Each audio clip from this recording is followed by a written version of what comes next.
Merci beaucoup pour l'octroi de la parole, Papa Albert. Monsieur le maire de la ville, ici représenté, Monsieur le bourgmestre de la commune de Lukulila, Mesdemoiselles et Messieurs, chers notables de la ville de Kikwit, chers amis de la presse, à vos titres et qualités respectifs, je vous souhaite la bienvenue dans ces points de presse. Je voudrais, de prime abord, m'acquitter d'un devoir qui est plus ou moins sacré, celui de vous remercier d'avoir répondu aussi avec promptitude à notre invitation.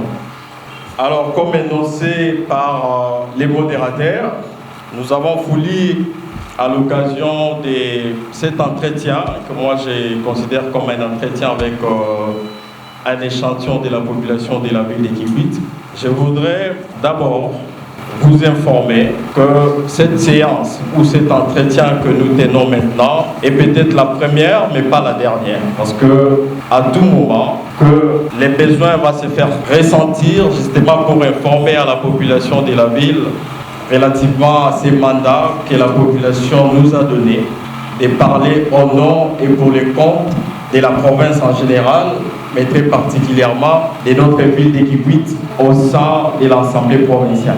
Alors, comme vous le savez d'ailleurs, les prérogatives qui sont dévolues à un député, ou soit les rôles, je dirais encore les missions auxquelles un député est appelé à exercer au Parlement.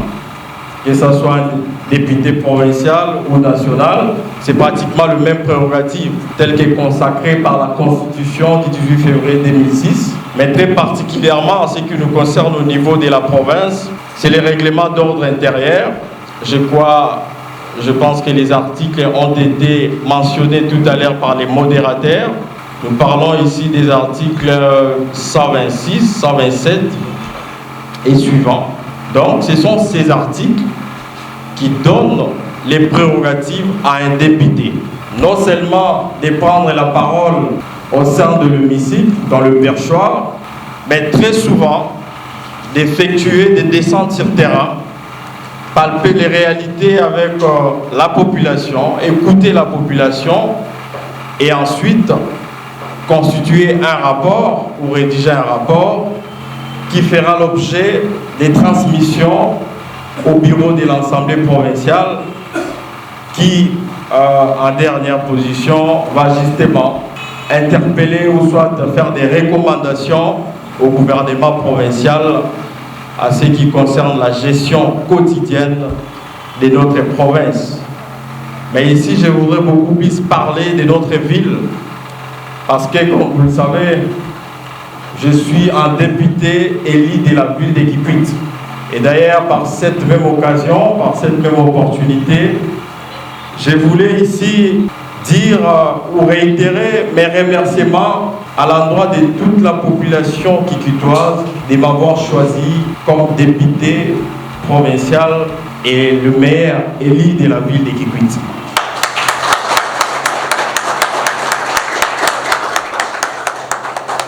Alors, messieurs, dames, chers notables, chers invités, chers amis de la presse, comme nous avions annoncé il y a une semaine, je pense, que nous allons justement dans ces devoirs de redevabilité tenir un point de presse pour vous informer sur le travail auquel nous étions appelés à réaliser au sein de la ville, mais surtout sur la demande du bureau de l'Assemblée provinciale.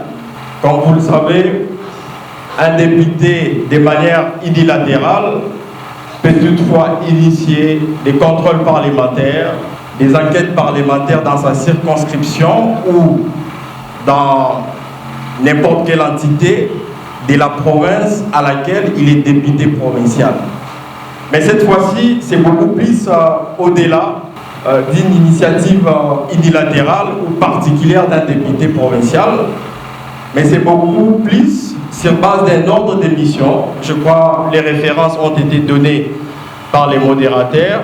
Donc le bureau de l'Assemblée provinciale, plus précisément le président de l'Assemblée provinciale, le professeur Samano Loutou, m'avait chargé depuis, on va dire, les 10 novembre d'effectuer une descente ici dans la ville et enquêter sur les spoliations ou les désaffectations qui ont créé une clameur publique dans toute la province du Gouloux, mais surtout dans toute la République.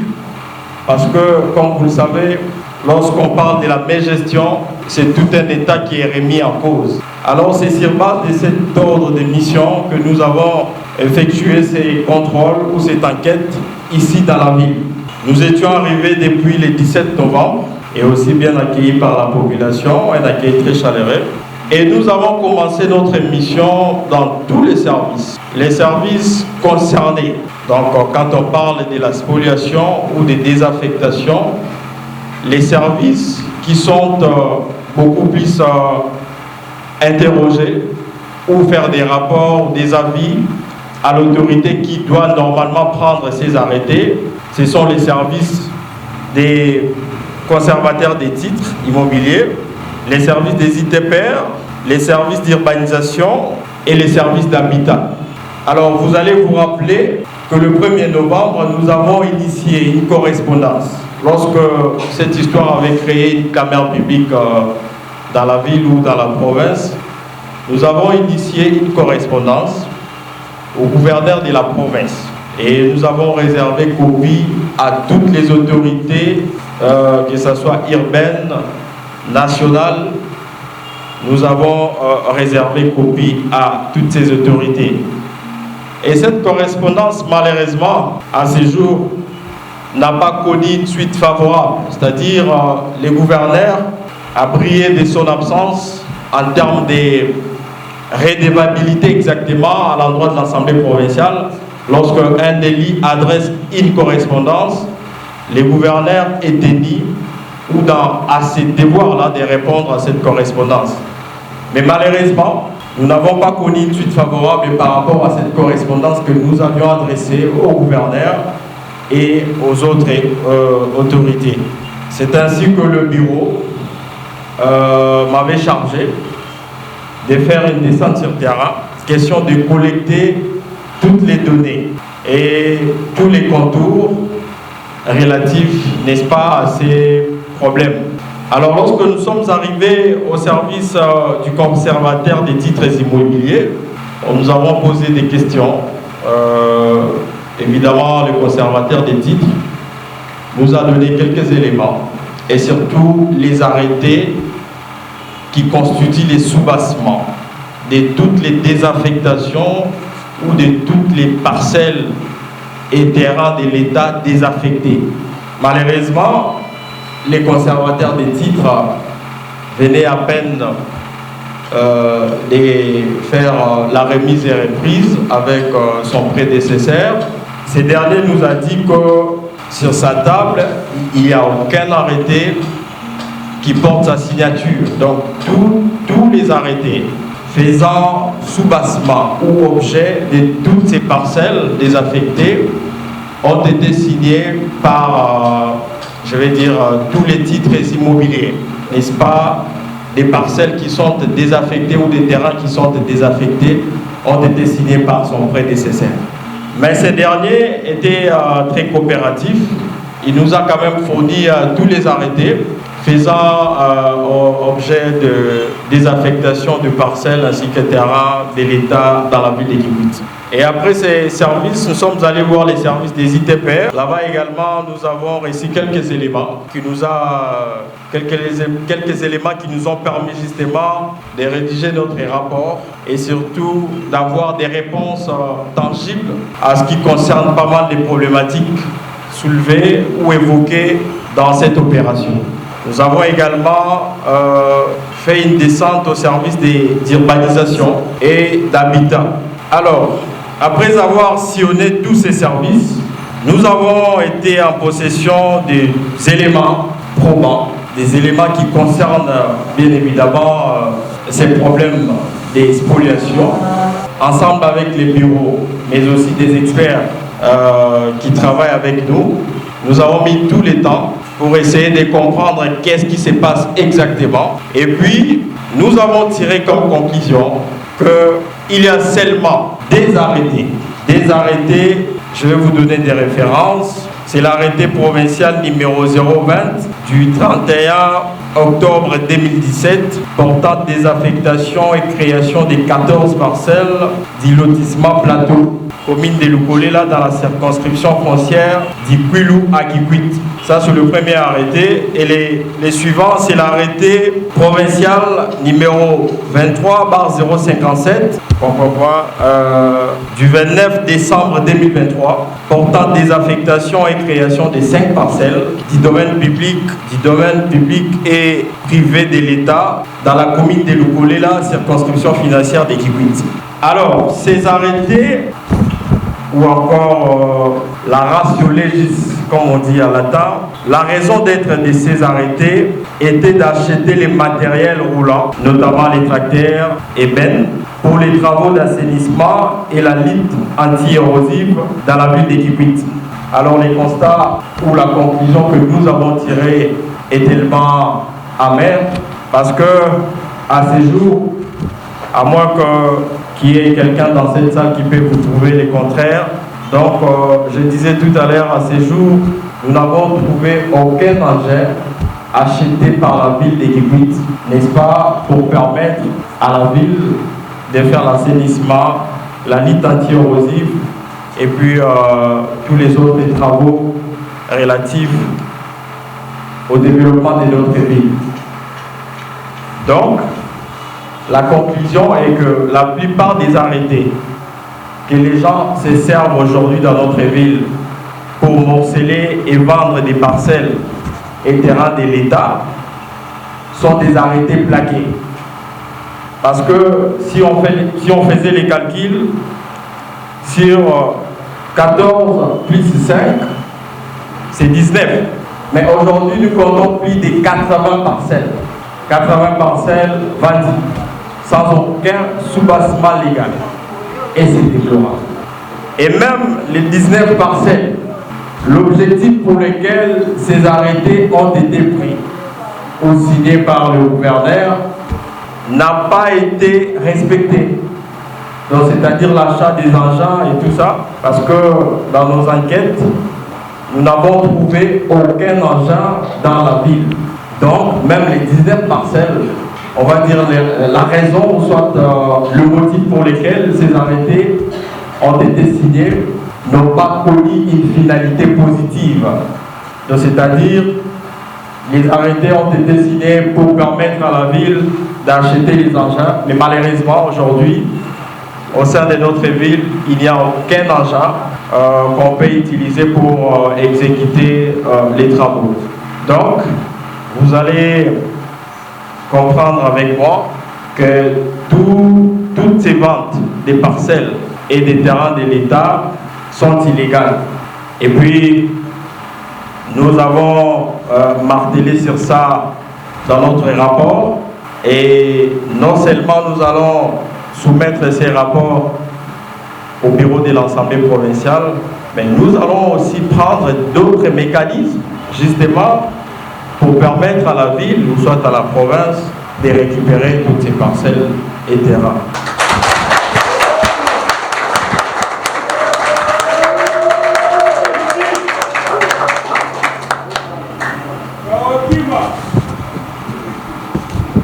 Au-delà des spoliations, nous avons été saisis dès notre arrivée dans la ville, parce que depuis que nous sommes là, au-delà de cette mission parlementaire, mais comme vous le savez, nous avons aussi une mission sociale, c'est-à-dire celle de recevoir toutes les personnes qui veulent bien nous informer, nous donner des informations qui concernent la ville.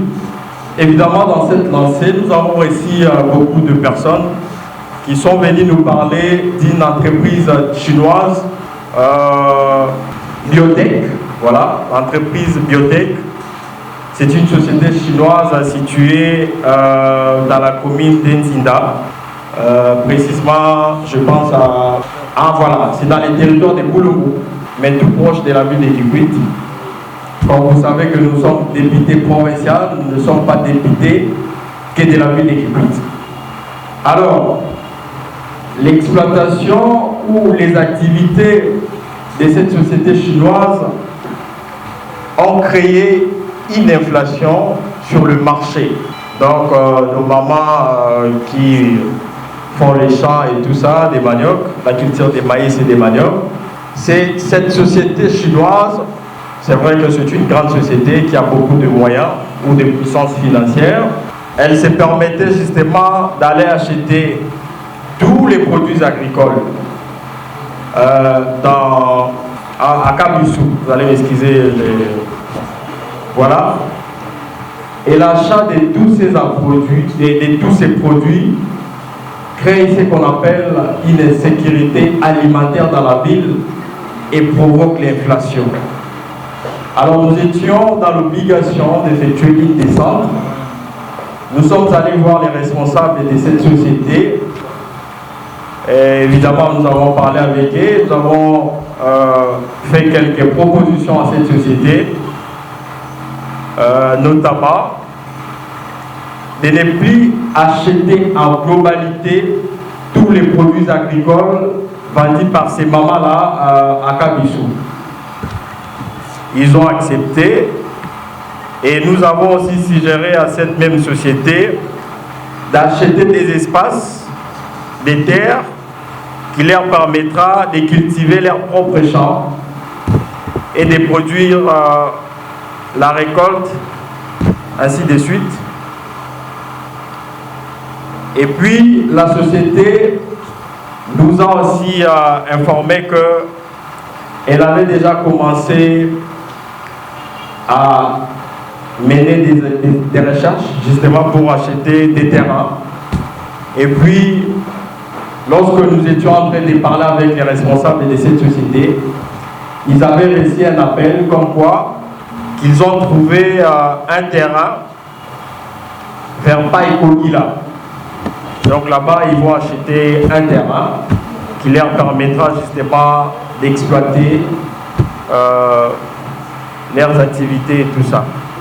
Donc, c'est quand même une démarche qui a servi justement de créer ou de remettre cette stabilité sur le marché, évitant bien évidemment l'inflation et puis l'insécurité alimentaire dans la ville de Kikwit.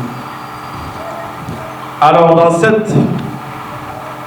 cette même mission, nous avons, mission sociale bien sûr, nous avons reçu un groupe de gens qui sont venus nous voir pour nous dire que à la morgue générale, à la morgue qui se trouve à l'hôpital général, il semblerait que les coûts est très élevé. Alors, ensemble avec mon équipe et aussi les experts qui nous accompagnent, nous avons effectué une descente justement pour prendre connaissance, parce que la morgue c'est un service public de l'État. Merci pour cette restitution qui a attiré l'attention de la presse locale, c'est-à-dire la presse de Kikwit. Ma première question est de savoir, en suivant la restitution de votre rapport, quelque chose me vient en tête, les difficultés que vous avez eues pour réaliser ce résultat. Alors, nous vous demandons, nous la presse de Kikwit, quels sont les obstacles que vous avez rencontrés sur votre chemin ou les difficultés pour y arriver. Et toujours par rapport à ce travail, ces enquêtes, nous avons suivi un élément sonore, l'audio qui passe sur les réseaux sociaux. J'ai la preuve, ce qui s'est passé au juste entre vous, l'élu de Kikwit et l'autorité urbaine, je cite Monsieur le maire Abbé Ndiama. Voici ma petite question. Nous voulons la lumière sur ça. C'est Louis-Paul Macho de la radio télévision Massonga. Merci honorable, parce que quand on préparait de venir ici, il y avait des non-confrères qui m'ont dit que c'était la première dans la ville de Kibuit qu'un honorable député provincial de Kibuit organise un tel événement. Nous vous jetons des fleurs. Et nous vous continue. J'ai deux petites préoccupations. La première, après ces enquêtes, est-ce qu'il y a-t-il des éventuelles sanctions quant à ce que? Et est-ce que les enquêtes se sont seulement limitées au niveau de la commune de Lukolela, ou vous avez aussi parlé du droit dans notre commune, parce qu'il y a certains terrains de Kazamba et d'autres communes que vous n'avez pas citées ici sont aussi ciblées. Et pour citer, honorable questeur, c'est une question que vous avez toujours tendance à poser jusqu'à tel point que je trouverai une bonne réponse. Nous attendons le niveau définitif de l'Assemblée provinciale du Boulou et des nouveaux gouverneurs. Quel est le profil d'un gouverneur que nous attendons et du président de l'Assemblée provinciale? Est-ce qu'on ne va pas vous imposer un gouverneur et un président de l'Assemblée que vous allez seulement entériner? Mais il y a un grand problème que nous aurons aussi dans la ville. Le problème, c'est celui de 450, plus de 450 têtes d'érosion que nous avons dans la ville. Et ce problème dérange actuellement la population. Les villes, les parcelles, les avenues sont divisées. Et quelle sera votre implication en tant qu'élu? S'il vous plaît, je voudrais aussi ajouter pour vous informer que nous avons plus de 8500 motos et que les taxes, au moins chaque jour, on prend 500 francs sur la moto. Donc, vous allez aussi mettre ça, tenir compte de ça. Je pense quand vous allez faire votre rapport. Merci beaucoup. Papa Fabien, vos questions sont pertinentes. D'abord, la première consistant à savoir les difficultés que nous avons rencontrées. Évidemment, nous avons rencontré beaucoup de difficultés, surtout au sein de tous ces services. J'ai comme l'impression, je ne sais pas, comme si c'était une première, d'effectuer un contrôle parlementaire dans cette ville. Dans tous les services où nous sommes passés, il y avait une sorte de réticence dans les chefs de tous les agents qui ne voulaient pas parler, donner des informations. Il fallait passer des coups de fil de gauche et à droite pour commencer à nous répondre. Et ça, c'est une grande difficulté parce que dans les cadres d'un contrôle parlementaire, si vous n'arrivez pas à justement perforer des informations concernant votre mission, vous êtes tout de même dans cette difficulté-là pour rédiger les rapports parce que vous n'avez pas assez de données. Et ça, c'est vraiment cette difficulté qui nous a empêchés de réaliser notre travail. Mais quand même, nous avons eu à obtenir beaucoup d'informations sur base des stratégies que nous avions mises en place. Et donc voilà, c'est ça comme obstacle. Et puis, une fois que vous arrivez dans un service, c'est comme s'il y avait une communication automatique. Vous partez dans l'autre service, soit le chef des services n'est pas là, il faut l'appeler, il faut attendre, peut-être il ne viendra pas aussi. Il faut revenir le lendemain et tout ça. Donc voilà quelques difficultés que nous avons connues. Et aussi lorsque vous arrivez dans un service où il y a comme une sorte d'un mot d'ordre donné, qu'on ne peut pas livrer une information, on ne peut pas poser les actes de violence pour obtenir ces informations. Nous prenons acte et on s'arrête à ce niveau-là. Donc voilà quelques difficultés que nous avons connues dans le cadre de ces contrôles. Alors, la deuxième question relative à l'audio avec les maires, c'est ça. C'était quoi votre question? Non, évidemment, nous n'avons aucun problème avec le maire de la ville. C'est l'autorité urbaine de notre ville. Alors, dans notre façon de faire les choses, nous, on ne s'attaque pas à des personnes. Comme je disais tout à l'heure, nous sommes là pour vous représenter, agir au nom et pour les comptes de la population. Donc, c'est-à-dire, notre problème, c'est la mégestion. Ce n'est pas le maire de la ville. Évidemment, quand je suis arrivé, il m'avait reçu dans son bureau. Tout s'est bien passé. Bon, peut-être qu'il y a eu un malentendu, une sorte de confusion, peut-être dans le chef du maire de la ville. Et puis par après, je pense qu'il avait compris. Et j'ose croire qu'il a retenu la leçon. Donc voilà, il y avait une sorte de confusion. Mais ce malentendu a été très vite balayé de manière responsable. Je suis Christian Nakata de la radio-télévision Vénus Kiwi. Monsieur l'honorable, nous tenons premièrement à vous féliciter parce que cet exercice, je me permets de dire que c'est le premier à être organisé ici dans la ville de un élu qui se permet de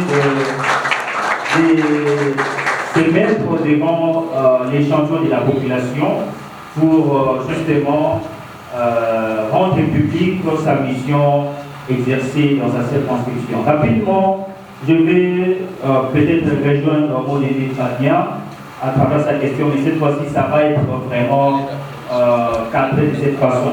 Je disais tantôt, en suivant cet appel téléphonique, on comprend visiblement et facilement que c'est le maire de la ville de Kikwit qui est au téléphone avec l'honorable Joël Bilala.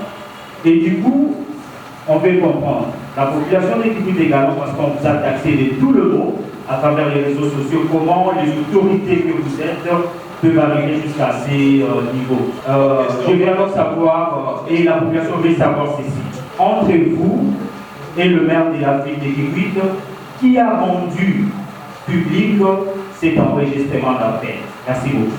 Voilà, messieurs de la radio Vénus, mais je ne sais pas, moi je ne connais pas. Nous tous, nous avions été surpris de trouver cet audio sur les réseaux sociaux.